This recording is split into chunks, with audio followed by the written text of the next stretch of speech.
کوئی نیا model خلافہ model ہو جائے, Islamic presidential form of government ہو جائے, اس قسم کا فارمولہ کیوں نہیں اپنا لیتے کہ عوام کو بھی سکھ کا سانس ملے؟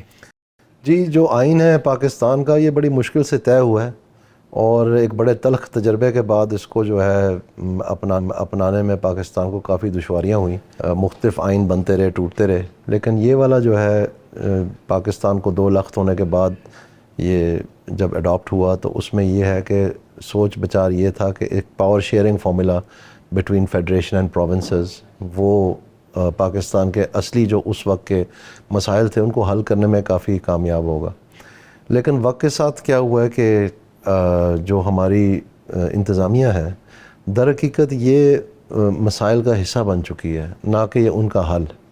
اور مختلف جماعتیں جو آتی جاتی رہی ہیں ان کا آنا جانا بھی جو ہے اسٹیبلشمنٹ کے ذریعے ہی سمجھ لیں آپ, اور اس کے نتیجے میں پھر یہ ہوا ہے کہ اپنی اپنی ساکھ بنانے کے لیے انہوں نے مختلف حکومتی جو ایسٹس تھے وہ استعمال کیے, چاہے وہ بجٹ ہو, چاہے وہ انتظامیہ کا کوئی اور پہلو ہو, مس یوز ہو, کرپشن ہو, یہ ساری چیزیں.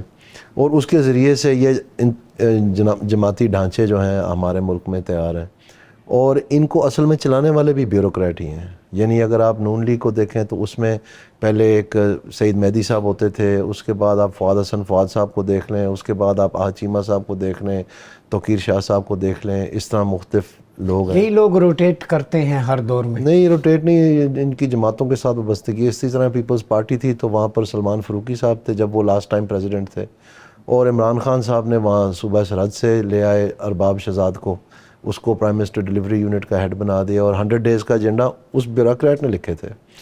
تو اب اگر آپ SIFC کا نوٹیفیکیشن دیکھیں تو وہ قریباً ایک چارج شیٹ ہے انتظامیہ کے خلاف, اس کے جو ٹرمز آف ریفرنس ہے, تو وہ تو ایک بیان کر رہا ہے کہ انتظامیہ حصہ ہے مسائل کے. تو جب ساری سیاسی جماعتیں ان سے پوچھ کے چلیں گی, کیونکہ بنیادی طور پر ان کو خود مطالعہ کم ہے یا عبور نہیں ہے محکمانہ کارروائیوں کے اوپر, یا محکمانہ طریقہ کار, یا محکمہ کو تبدیل کرنے کے طریقہ کار کے اوپر بھی عبور نہیں ہے, تو پھر آپ سمجھ لیں کہ ہم کہاں پھنسے ہوئے ہیں. اور یہی میں کہتا ہوں کہ آپ بشک عمران خان کو رہا کر کے تینوں کو پرائم منسٹر بنا دیں, یعنی بلاول صاحب کو بھی, شہباز صاحب کو بھی, اور عمران صاحب کو بھی, 3 کرسیاں لگا دیں میز کے سرے پہ. کیا حل ہے؟ اور ان کو کوئی حل نہیں ہے. آپ دیکھ لیں کہ ان کا کوئی بیان آیا, کوئی کسی قسم کا مطالعہ سامنے آیا. اب میں کہتا رہا ہوں ٹی وی کے اوپر کہ ان کے پاس کوئی پلان نہیں ہے, تو الٹا جو ہے اس بات کو تسلیم کر لیا گیا کہ ہم ایک انٹرنیشنل کنسلٹنٹ ہائر کریں گے, وہ آ کے ہمیں بتائے گا کہ پاکستان میں کیا معاشی پلان بنانا. تو پھر آپ کی پلاننگ کمیشن سو گئی ہے. ہمارا پاس اتنا ٹیلنٹ ہے, کیونکہ رولز آف بزنس میں ٹیلنٹ بھی علیحدہ بات ہے, لیکن ایک ذمہ داری ہے رولز آف بزنس میں کہ اکنامک پلاننگ اور اکنامک کوآرڈینیشن پلاننگ کمیشن کی ذمہ داری ہے. تو وہ کیا سو گئے سارے؟ ان کے پاس کچھ بھی نہیں. اکانومسٹ گروپ ہے سارا وہاں پر, ان پہ ممبر ہیں, ان کا مطلب ایک قسم کا اکنامک تھنک ٹینک ہے. ان کے پاس انسٹیٹیوٹ ہے ڈیولپمنٹ اکنامکس کی پائیڈ کے نام سے, وہاں پر اعداد و شمار کا جو محکمہ ہے وہاں جواب دہ ہے, تو وہ کچھ بھی نہیں کر پائے. کیا آپ کیا کہتے ہیں کہ سمجھتے ہیں کہ ول پاور نہیں ہے, یا سسٹم میں لوپ ہولز نہیں ہیں, انٹینشنز ٹھیک نہیں ہیں, یا سسٹم کا حصہ بن جاتے ہیں؟ میرے ذاتی خیال میں انسینٹیوز ٹھیک نہیں ہیں, اور ان کو ٹھیک کیے بغیر یہ آگے نہیں بڑھ پائے گا. اور پاکستان میں جو مطالعہ ہے اس کی کمی ہے, یعنی ہر ایک جو ہے وہ بغیر سوچے سمجھے کہتا ہے جی یہ حل ہے. میں آپ کو ایک چھوٹی سی مثال دیتا ہوں. ایک کہاوت ہے کہ جی right man for the right job, یعنی نظام تقریباً سارے ہی اچھے ہیں, صرف یہ ہے کہ آپ نے افراد کی بنیاد پہ اوپر اچھا آدمی لگائیں گے تو وہ اچھا چلے گا. ٹھیک ہے جی.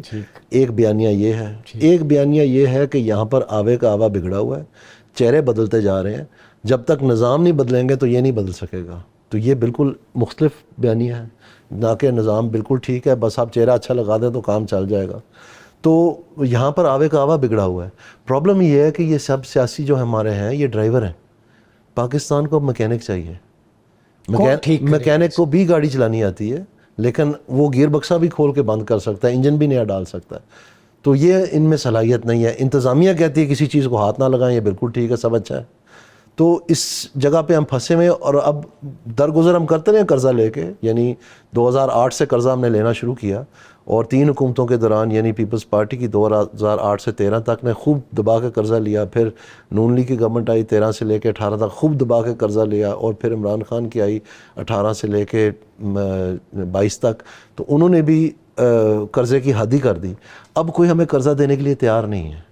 دانیال صاحب آپ نے مکینک کی بات کی، تو بعض مکینک ایسے ہوتے ہیں گاڑی ان کے پاس لے جائیں وہ ایسا پرزہ ڈالیں گے کہ 4-5 ماہ بعد آپ کو پھر چکر لگانا پڑے. کہیں ایسا تو نہیں ہے کہ ناقص پرزے لگا کے واپس طواف کروانا چاہ رہے ہیں مکینک اپنے گھر کا؟ میری بھی روزی روٹی چلتی رہے اور اس کا بھی نظام. آپ ابھی جو حالات ہیں نا، آپ شکر کریں کہ گاڑی چل جائے صحیح. اچھا. کیونکہ حالات اس نیج پہ پہنچ گئے ہیں. آپ نے IMF کی رپورٹ پڑھی ہوگی جی. اور یہ سیاسی استحکام کی جو باتیں ہوتی تھی الیکشن سے پہلے، اس کا رزلٹ بھی آپ ماشاءاللہ دیکھ رہے ہیں کتنا عمدہ ہم نے کارنامے کیے ہیں کہ سیاسی استحکام تو مکانوں تک آ گیا نا اب. جی. تو وہ آپ کے سامنے ہے سارا کچھ. اب میں کیا کہہ سکتا ہوں. اب بتائیں. پرابلم کیا ہے؟ پرابلم یہ ہے کہ دیکھیں 2 شعبے جو ہیں نا وہ اکیلے کافی ہیں پاکستان کو ڈبونے کے لیے. ایک آپ کا FBR، اگر آپ ٹیکس نہ اکٹھا کر سکے تو آپ پاکستان دیوالیہ کا نکلے گا، کیونکہ قرض آپ اور لے نہیں سکتے. اور دوسری جانب ہے آپ کا انرجی سیکٹر، وہ اکیلا پاکستان کو ڈبونے کے لیے کافی ہے. ابھی سیکولر ڈیٹ کے اوپر کافی انہوں نے رکاوٹ کی ہے، لیکن آپ دیکھ لیں 590 بلین کی چوری جو ہے وہ اب آخری مہینہ ہونے کو جا رہا ہے پاکستان میں اس مالی سال کا، تو وہ نہیں اکٹھے ہو رہے نا. اچھا بس ہوگی. ایک منٹ. جی. تو کوشچن از کہ جب آپ نے اس کو ہول آف گورنمنٹ اپروچ کا نام دیا تو اس کا مطلب ہے ہول آف گورنمنٹ فیل ہوگی. ٹھیک. تو پھر آپ کو مکینک تو چاہیے. جی. آپ نے مختلف ڈرائیوروں سے گاڑی چلوائی اور وہ ٹکریں مارتے رہے، نہیں کچھ ہوا، آپ نہیں اپنی منزل پہ پہنچ پائے، تو پھر گاڑی اب ٹھیک کرنی پڑے گی نا. اور اسی طرح سے آپ کا FBR ہے. آپ دیکھیں انہوں نے کیا کہ سارے افسر نکال دیے اور 2 دن بعد جب وہ ناراض ہو گئے سارے، ان کو پتہ چلا کہ یہ کوئی اسٹرائک پہ نہ چلا جائیں، تو آپ نے لاہور جا کے ان کو تمغے بانٹ دیے. تو کیا وہ سمجھیں کیا ہو رہا ہے؟ یہ کسی قسم کا کوئی ڈھنگ کی بات نہیں ہے. اور آپ کی جو یہ ریٹیلرز کو لانا تھا ٹیکس نیٹ میں، آپ نے جب ڈیڈ لائن گزر گئی، آپ کو پتہ ہے 30 لاکھ میں سے کتنے آئے ہیں؟ ایگزیکٹلی 200. 200. تو یہ کیا مذاق کر رہے ہیں آپ؟ مطلب یہ تو مجھے تو لگ رہا ہے کہ یہ کرنا ہی نہیں چاہتے. چونکہ آپ رہے. اسی طرح بجلی کے بل ہے.